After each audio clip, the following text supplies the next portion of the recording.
क्या नाम है आपका? समरोज। अच्छा, क्या करते हैं आप? डेंटिंग पेंटिंग का काम करता हूँ। डेंटिंग पेंटिंग का काम जी। करते हैं। गाड़ियों की वर्कशॉप पे जी। अपनी है?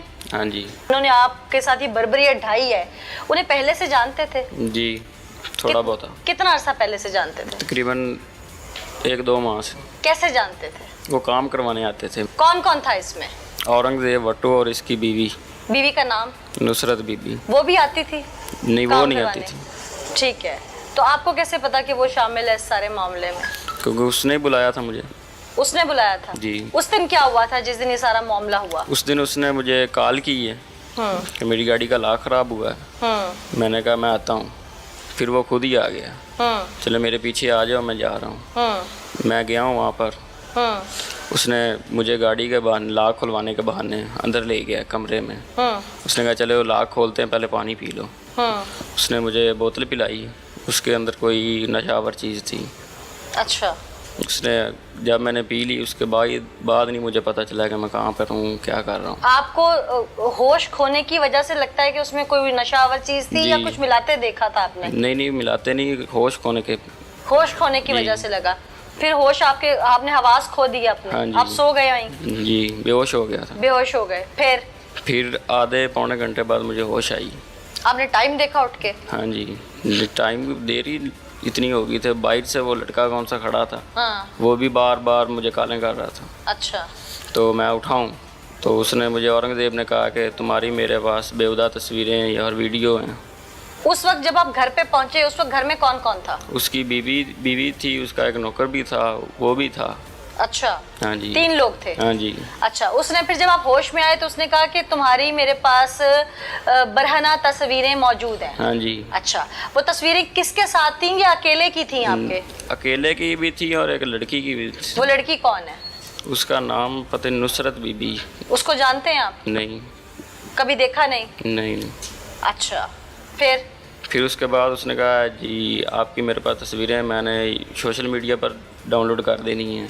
मैं आपके ख़ानदान के वाले को बताता हूँ, पापा को बताता हूँ। मैंने कहा ये ना करो तुम, मैं अपनी इज़्ज़त अपने वालिद की इज़्ज़त की वजह से उसका ये ना करो, तुम चाहते क्या हो? तो उसने मुझसे 5 लाख का मुतालबा किया। अच्छा। कहता 5 लाख दो तो मैं आपको जाने देता हूँ। ये वहीं पे उसी वक्त ही। अच्छा, फिर? मैंने कहा इतने तो मेरे पास नहीं पैसे हैं, मैं तो मजदूर आदमी हूँ। आपने वो तस्वीरें देखी या सिर्फ उनकी जुबान पे यकीन कर लिया? नहीं देखी तो नहीं। आज तक देखी नहीं है, बस उनकी जुबान पे यकीन कर लिया। फिर आपने कैसे मान लिया कि मेरी तस्वीर या वीडियोस उसके पास हैं?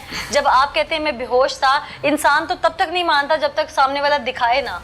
उसने दिखाई भी थी ना एक वीडियो, स्क्रीनशॉट दिखाया था, उसमें था सब कुछ ऐसे ही था। वो बनाना तस्वीरें थी मेरी उसके बाद। अच्छा, फिर मैंने अपनी इज्जत के लिए और अपने बाप की इज्जत के लिए 5 लाख दिया? 5 लाख नहीं, 50,000 दिया। वो 5 लाख से बात शुरू हुई? हाँ जी। कितने पे पहले आप कितने पे आए 5 लाख से? 5 लाख मेरे पास तो है ही नहीं। फिर उन्होंने कितना कहा? किसी से मांगो, पूछो। हाँ। उसने वहाँ मुझे बिठाया हुआ था, वो जाने नहीं देता। मैंने कहा मुझे जाने दो, मैं आपको ला देता हूँ कहीं ना कहीं से। फिर उसने कहा जाना नहीं है, यहाँ पर ही दो जो भी देना है। फिर मैंने वो कौन सा मेरे साथ था लड़का, उसको भेजा कार। वो कज़न से लेकर आया, उसको मैंने कॉल की। 50,000? हाँ जी। अच्छा, इस दौरान आपके वालिदैन को कुछ नहीं पता? कुछ नहीं पता था, वालिदैन को तो आजकल में पता चला ना। फिर 50 आपने दे दिया? 50 दे दिया। फिर जान छुट्टी आपकी? जान छुट्टी, उसने छोड़ दिया मुझे, जाओ। उस वक्त छोड़ दिया? हाँ जी। उसके बाद जान छुट्टी नहीं, उसके बाद उसने कॉल करता रहा मुझे, एक दो दिन बाद, मुझे इतने दो। कितने पैसे और दिए? तकरीबन 2 लाख और दिया उसको। थोड़ा थोड़ा करके या यकमुश्त? थोड़ा थोड़ा करके, 10-10, 12-12, 20-20 हज़ार करके। इस वक्त ना हम बुराई के खिलाफ चल रहे हैं, लेकिन कुछ चीज़ें ऐसी हैं जो, मैंने आपकी सारी बात तसल्ली से सुनी, पर कुछ चीज़ें ऐसी हैं जो अभी तक शायद मैं उन्हें समझ नहीं पा रही, एडमिट नहीं कर पा रही, क्योंकि आपकी जितनी भी वो वीडियोस और तस्वीर हैं वो मेरी तमाम इन्वेस्टिगेटिव टीम जो पुकार किया उसने देखी है, मॉनिटर की हैं।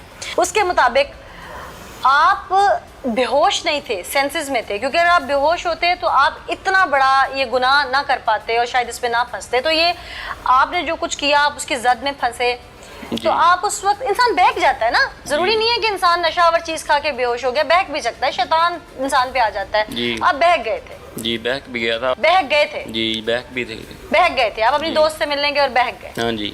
ठीक, बहकने के बाद जो कुछ आपके साथ हुआ, तो दुनिया में ये बेसिकली आपके लिए एक इबरत है जी ऐसे ही कि जिंदगी में गुनाह की सजा, कहते हैं ना कि गुनाह की सजा जमीन पे भी मिलती है और आखिरत में भी मिलती है। तो जमीन पे तो मेरा ख्याल है आपको किसी ना किसी सूरत में, माँ बाप की डांट की सूरत में या परेशानी की सूरत में मिल गई। आजकल की यंग जनरेशन है बहुत जल्दी दोस्ती में मुब्तला हो जाती है। ऐसे ही। आप यंग जनरेशन को कोई मैसेज देना चाहेंगे कि वो दोबारा इस तरह से ना फंसे, ये जो नाजायज ताल्लुकात, दोस्तियां ये नहीं करनी चाहिए, क्या मैसेज देना चाहेंगे? कोई भी नौजवान लड़का इस तरह किसी नौसरबाज के हाथ ना चढ़े। नौसरबाज के हाथ तो किस तरह चढ़ते हैं ना, जब आप ये कालें आती हैं ना, यानी कि ये जो फोन पर आप दोस्तियां कर लेते हैं, हाँ रॉन्ग नंबर से दोस्तियां कर लेते हैं, मोहब्बत में गिरफ्तार हो जाते हैं और फिर आप नाजायज मरासिम की तरफ चल पड़ते हैं, तो ये ना किया जाए। नाज़रीन, मेरे साथ जो मुदई थे, जैसे पहले उन्होंने मुझे बताया कि वो नशावर चीज खा के बेहोश थे, उन्हें इल्म नहीं था, लेकिन बाद में वो सारी बात माने कि वो बहक गए थे। इंसान है, खता का पुतला है, बहक सकता है, बहक जाता है, लेकिन अगर वो बहक जाने के बाद मुआफ़ी मांग ले, तौबा कर ले और राह रास्त पे आ जाए, तो कहते हैं सुबह का भूला शाम को घर आ जाए तो उसे मुआफ़ कर देना चाहिए। अल्लाह की ज़ात भी मुआफ़ कर देती है। अब हम एक बार मुल्ज़िम की तरफ चलेंगे और आपको सच सुनवाएंगे, लेकिन उससे पहले एक ब्रेक। इससे पहले कि हम मुल्ज़िम की जानिब बढ़ते हैं, लेकिन हमें मुदई ने ही बताया कि जो इस गैंग में काम करने वाले मुल्ज़िम के दीगर साथी हैं वो भी एक जगह पे मौजूद हैं, जिनको अभी तक अरेस्ट नहीं किया जा सका और वो लोग फरार हैं। तो हम क्यों ना पुलिस के साथ जाके निशानदेही करें और वहां से उन लोगों को भी अरेस्ट करवाएं और फिर आके आप लोगों के सामने तमाम सच्चाई रखें। नाज़रीन, इस वक्त हम ऐन उस जगह पे पहुंच चुके हैं जहां पर मुदई की निशानदेही की गई थी और हमारी पूरी कोशिश है कि यहाँ से जो उसके साथी हैं बाकी वो भी गिरफ्तार हो जाएं। पुलिस की भारी नफरी भी हमारे साथ मौजूद है। ये इस वक्त उस घर के बाहर हम मौजूद हैं, कोशिश करेंगे कि शायद कोई दरवाज़ा खोल दे, तो पुलिस जो है वो अपने तरीके से फिर कार्रवाई जो है उसको यकीनी बनाएगी। आगे चूँकि पुलिस है और पुलिस के साथ हम भी अंदर जाने की पूरी कोशिश करेंगे। क्या है जी? ये ताला लगा हुआ है। इस गेट को लगा हुआ है, शायद इधर से कोई अंदर हो। ये वाला गेट उधर से भी दोनों तरफ से ताला है। दोनों तरफ से ताला दोनों लगा तरफ से ताला लगा है। बाजू का ऐसे भी होता है कि ताला लगा हो लेकिन अंदर लोग होते हैं। नहीं, वो चेक कर लेते हैं साइडों से, ऊपर से। हाँ प्लीज प्लीज, लाजमी। हाँ जी हाँ जी, चलो यहाँ पे रखो पाँव, ऊपर होके देखें। ये कौन सा घर है जी? वही जिसमें निशानदेही की थी उसके साथी जी, वो गिरफ्तार। एक नंबर। कुछ भी नहीं अंदर, आ जाओ नीचे। अंदर कुछ है जी? कुछ नजर नहीं आया। ये ऐसे ही लगता है कि जैसे ये किसी शायद ने इस बैक साइड से ना भागे हो यहाँ से मेरा ख्याल है। ये दीवार भी जो है वो छोटी है, दीवार के ऊपर से इजीली जो है फलांग के इधर आया जा सकता है। हाँ जी, हो सकता है मुखबरी किसी ने हमारे आने से पहले कुछ हमारे कर आने से दी पहले है, किसी ने मुखबरी कर दी तो है। इसीलिए वो लाइटें ऑफ करके ताले लगा के भाग गए हैं। ठीक नाज़रीन, ये वो जगह है, ये वो घर है जहाँ पर निशानदेही की गई थी। लेकिन कहते हैं ना कि जैसे मैं पहले भी अक्सर कहती होती हूँ अपने प्रोग्राम्स में कि जो क्रिमिनल माइंडेड लोग होते हैं ना, ये अपनी तरफ से बहुत आगे की सोच रहे होते हैं, लेकिन इनको ये नहीं पता होता कि इनका अंजाम क्या होना है। हमारे यहाँ आने से पहले किसी ने मुखबरी कर दी, क्योंकि थाने में बहुत सारे लोग और भी सुन रहे होते हैं, साहिल भी खड़े होते हैं और उसमें इनका कौन सा ऐसा शख्स है जो सुन रहा हो, जो देख रहा हो कि शायद हम यहीं इसी जानिब निकल रहे हैं और इसका प्लान बना रहे हैं, तो उन्होंने यहाँ मुखबरी कर दी। या अगर कोई मौजूद भी है तो उसने बज़ाहिर बाहर से ताले लगवा दिए हैं और उसने यही प्रिटेंड किया कि अंदर कोई नहीं है। इस घर के बिल्कुल पास यहाँ पर एक ऐसा प्लॉट है जिसकी दीवार बिल्कुल इस घर से मुलेका है और उस दीवार पर ईजिली फलांग के बाहर भी जाया जा सकता है। अगर किसी ने दीवार से फलांगना हो, बाहर जाना हो और सर्च वारंट भी हो घर का पास, तो वो आसानी से पिछली साइड से फलांग के बाहर निकल सकता है और शायद आज भी कुछ ऐसा ही हुआ, लेकिन कब तक? नाज़रीन, यहाँ मुल्ज़िम की निशानदेही पर इनका एक और साथी जो है वो गिरफ्तार करने के लिए पुलिस पहुंच चुकी है। हम भी पुलिस के हमरा मौजूद है कि वो साथी फरार ना हो जाए, इसलिए जल्द जो है वो कार्रवाई को यकीनी बनाया जा रहा है। आइए हम भी अपने नाज़रीन को दिखाते हैं कि वो कौन है, वो खातून है या मर्द है जिसकी निशानदेही की गई है। ऑन कैमरा आपको दिखाते हैं।